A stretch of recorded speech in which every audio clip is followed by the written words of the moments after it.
পবিত্র ঈদে মিলাদুন্নবী সাল্লাল্লাহু আলাইহি ওয়াসাল্লাম উপলক্ষে বাংলাদেশ আঞ্জুমানে তালামিজি ইসলামিয়া লামা গঙ্গাপুর ও গঙ্গাপুর আঞ্চলিক শাখা কর্তৃক আয়োজিত লতিফিয়া মেধাবৃত্তি পরীক্ষার পুরস্কার বিতরণী অনুষ্ঠান।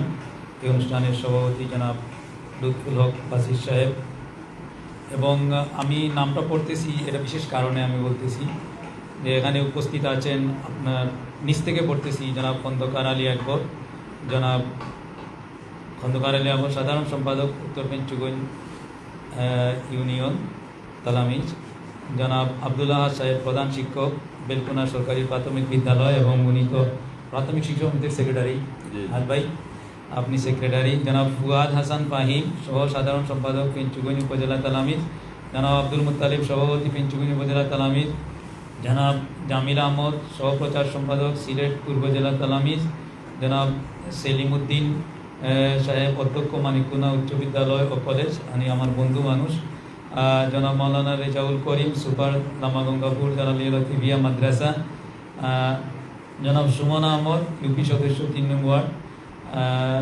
৫ নং উত্তর পেঞ্চুগঞ্জ ইউনিয়ন পরিষদ, জনাব খন্দকার আব্দুল আহাদ সাহেব সাধারণ সম্পাদক ৫ নং উত্তর পেঞ্চুগঞ্জ আল ইসলা, তারপরে জনাব মৌলানা আমিনুদ্দিন সাহেব প্রধান শিক্ষক হাজি করমুল্লাহ প্রাথমিক বিদ্যালয়, জনাব মৌলানা মোশতাক আহমদ সাহেব আসেন নাই, কেমন হয় আসতে পারেন নাই, তিনি বাটেরা দারুসুন্না দাখিল মাদ্রাসা সহ সুপার, জনাব মৌলানা আব্দুল শাকুর সাহেব অধ্যক্ষ মানিকুনা দারুল সুন্নিয়া আলিম মাদ্রাসা, এবং জনাব মৌলানা ফরিদুদ্দিন আচার অধ্যক্ষ পেঞ্চুগঞ্জ মোহাম্মদ কামাল মাদ্রাসা। এখানে যাদের নাম আছে তারা সবাই শিক্ষা প্রতিষ্ঠানের সাথে জড়িত এবং সকলেই অভিজ্ঞ। তাদের যাবতীয় কার্যক্রমই বাচ্চা কাচ্চাদের নিয়ে গিয়ে শিক্ষা দীক্ষা এবং শিক্ষা প্রতিষ্ঠান এগুলোর উন্নয়নেই তারা কাজ করেন সবসময়। এই জন্য যতগুলো বক্তব্য এসেছে সবগুলো বক্তব্য এসেছে অভিজ্ঞতার আলোকে এবং অত্যন্ত সারগর্ভ বক্তব্য, দিক নির্দেশনামূলক, যেখান থেকে আমাদের অভিভাবকরা অনেক কিছু শিখতে পারবেন। বাস্তব কথা হলো যে একজন প্রধান অতিথির কাছ থেকে অনেক কিছু জানার থাকে, অনেক কিছু জিজ্ঞাসা থাকে যে প্রধান অতিথি অনেক কিছু বলবেন, অনেক কিছু। কিন্তু আপনাদেরকে ধন্যবাদ, যাদের নাম বললাম, নামটা এই জন্যই বলেছি, আপনাদের সবাইকে আন্তরিকভাবে ধন্যবাদ। আমি আমার অন্তরে অন্তঃস্থল থেকে ধন্যবাদ দিচ্ছি। আমি যা বলার সব আপনারা বলে ফেলছেন, আলহামদুলিল্লাহ। এগুলোই তো বলার কথা। একটা পুরস্কার বিতরণ অনুষ্ঠান যেখানে বাচ্চা কাচ্চাদেরকে উৎসাহিত করা হবে, পেট্রোনাইজ করা হবে, অভিভাবকদেরকে দিক নির্দেশনা দেওয়া হবে, সবগুলো কথাই এখানে এসেছে। সুতরাং এখানে আমার এই বক্তব্যগুলো রিপিট করার কোনো প্রয়োজন নেই। আপনাদেরকে অসংখ্য ধন্যবাদ, কথাগুলো বলেই ফেলেছেন আপনারা। তবে কিছু অংশ আমার বাকি আছে, এই অংশটা আমি বলবো। অভিভাবকদেরকে আমার 2-1টা কথা, আর বাচ্চাদেরকে 2-1টা কথা আমি সংক্ষিপ্ত আকারে বক্তব্য রাখবো, আমি শেষ করবো ইনশাআল্লাহ। তো প্রথমে আয়োজকদেরকে একটু কথা বলি যে আল্লাহ রসুল সাল্লাল্লাহু আলাইহি ওয়াসাল্লাম বলেছেন, আদিবু আওলাদাকুম আলা সালাসি খিসালিন হুব্বি নাবিয়িকুম ওয়া হুব্বি আহলি বাইতিহি ওয়া তিলাওয়াতিল কোরআন।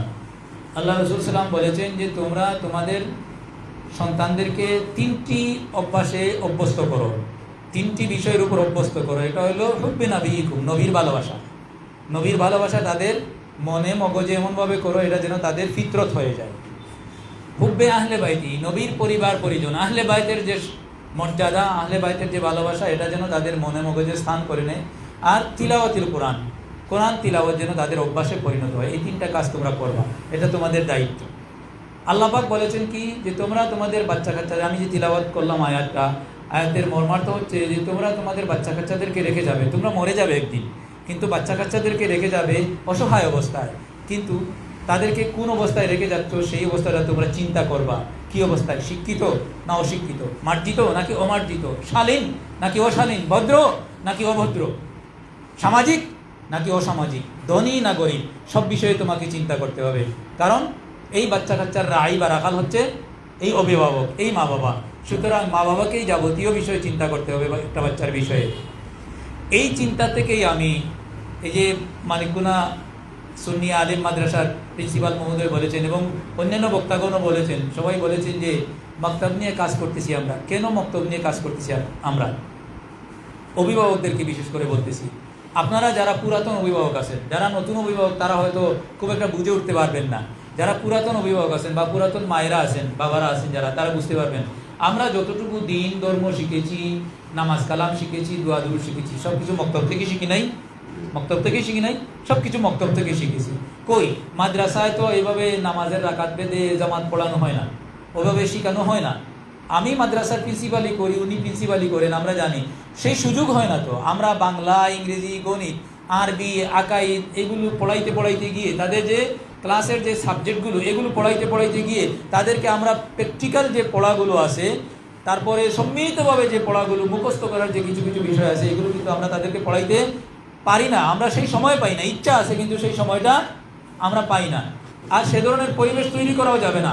আমার একটা ক্লাসে যদি 30টা 40টা বাচ্চা আছে, তাদেরকে যদি আমরা মুখস্থ পড়াইতে লাগে অনেক কিছু, তো একটা আওয়াজ হবে, সেই আওয়াজে আরও 4টা 5টা ক্লাসে কিন্তু পরিবেশ নষ্ট হবে, তাদের মনোযোগ নষ্ট হবে। সুতরাং আমরা তাদেরকে সম্মিলিতভাবে পড়াতে পারবো না, এভাবে জুড়ে কিছু পড়াতে পারবো না। এই সব কিছুর স্বাধীনতা আছে একমাত্র মক্তবে। মক্তবে যত জুড়ে তুমি চিল্লাইতে পারো, তোমার স্বাধীনতা আছে, ঠিক না? আমরা প্রাইমারি স্কুলে যখন পড়েছিলাম, প্রাইমারি স্কুলে এখন তো আর সেই অবস্থা নাই। আমরা আসলেই নামতার কোটা আসলে ক্লাসে আমাদের জায়গা আছে বসার, কিন্তু স্যার পাঠায় দিতেন গাছতলায়। মনে আছে আপনাদের? স্যার আমাদেরকে নামতা পড়ার জন্য গাছতলায় পাঠাচ্ছেন। একে শূন্য দোষ, কে জুড়ে বলতে পারে, কার কত বলায় আওয়াজ আসে, যে যত জুড়ে বলতে পারে সেই চ্যাম্পিয়ন। এই যে অবস্থা, এখন সেই অবস্থা কিছুটা আছে, কিন্তু সেরকম অবস্থা নাই। আমরা এখনও কিন্তু এখন ক্লাস ভিত্তিক হয়ে গেছে। তবে সেটাই ফিরিয়ে আনতে হবে আমাদেরকে। বাচ্চাদেরকে কিছু শেখাতে হলে একটা বয়স পর্যন্ত আমাদেরকে মুখে মুখেই শেখাতে হবে। আমরা এই যে তাদেরকে আমরা যদি বুঝের কিছু বিষয় দিই, আমরা 3, 4, 5 পর্যন্ত আসলে বুঝবার কিছু নাই। কিসের বুঝাবেন আপনি তাদের? কি বুঝাবেন তাদেরকে? আমি মনে করি 5ম শ্রেণী পর্যন্ত তাদেরকে শুধু মুখস্থ করাবেন, শুধু মুখস্থের বিষয়। এখানে খুব বেশি বুঝানোর কিছু দরকার নাই, টুকটাক কিছু শুধু তার বয়স অনুপাতে তাকে বুঝাবার দিবেন, যে এই বুঝ অনুযায়ী সে হয়তো কিছু কাজ করবে। সব কিছু তার মুখস্থ নির্ভর, মুখস্থ হচ্ছে তার মূল পুঁজি। কিন্তু আমরা তো মুখস্থ করাই না, আমরা তাদেরকে চাপ দিচ্ছি বুঝাবার উপর।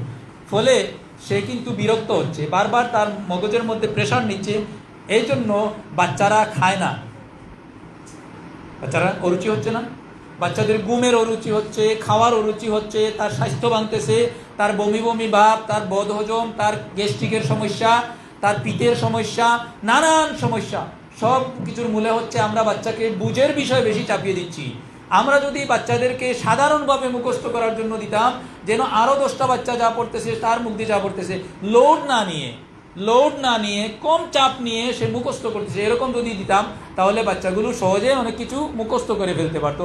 আমরা ছোটবেলা ভুল হোক আর শুদ্ধ হোক, যত কিছু মুখস্থ করেছি সেগুলোই কিন্তু মনে আছে। এই যে হুজুর বলেছেন যে কি আল ইলমু ফিস সিগার কান নাকশা বিল হাজার, পাথরের মতো খুদাই করে লেখা আছে। ভুল যেটা সেটা ভুলভাবেই মুখস্থ আছে, শুদ্ধ যেটা শুদ্ধভাবেই মুখস্থ আছে।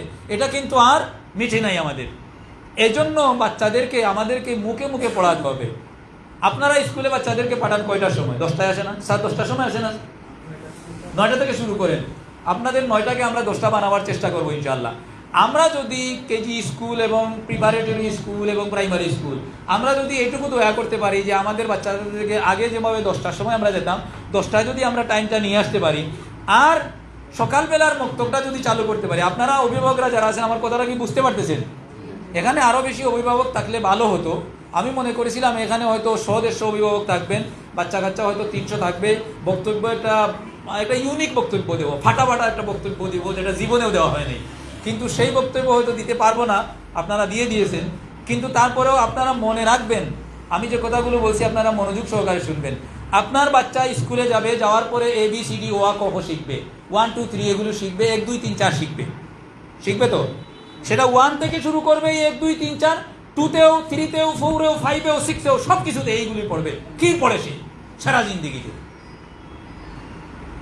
আমি একটা মাদ্রাসা শুরু করেছি, ওইটাকে মাদ্রাসাও বলতে পারেন, না হয় একটা স্কুলও বলতে পারেন, কি বলবেন আমি জানি না। আমি বাচ্চাদেরকে শেখার জন্য বলতেছি, আমি আমার নিজেকে প্রকাশ করার জন্য বলতেছি না, আপনাদেরকে উদাহরণ দিয়ে বলতেছি যে কিভাবে শেখা হয় সেটা। একটা অজপাড়া গায়ে, আমি একটা বাটাবাগি মানুষ, একটা অজপাড়া, রাস্তা নাই, ঘাট নাই, বিদ্যুৎ নাই, কিচ্ছু নাই, টাকা নাই, পয়সা নাই, বুদ্ধি শুদ্ধি কিচ্ছু নাই। সেখানে একটা মাওলানা আছে, তার নাম হইল মৌলানা ফরিদুদ্দিন, বুঝতে পারছেন? আর একটা ভাই আছে, বন্ধু আছে, সে 9 পাস করার পরে সে 10 পাস করতে পারে নাই, এই ছিল একটা বন্ধু, এই দুজন মিলে। আরেকজন আছে 4-5 পড়েছে, কিন্তু সে দস্তখত দিতে তার কলম ভেঙে দেয়। আমরা কয়েকজন মানুষ, আমরা বলেছি আজকে দীর্ঘদিন যাবৎ দেখতেছি যে আমাদের দাদার আমল থেকে যারা দেখতেছি, বাবার আমলের পর এখন যারা বাইয়েরা আছে, বাইয়ের বাচ্চা কাচ্চা নাতিনুষা যারা আছে, সবাই দেখতেছি লাঙ্গল জুয়াল কাঁদি নিয়ে এই একই শিক্ষাই তারা পাইছে, লাঙ্গল জুয়াল আর এই মই ইত্যাদি ইত্যাদি, ক্ষেত খামার ইত্যাদি।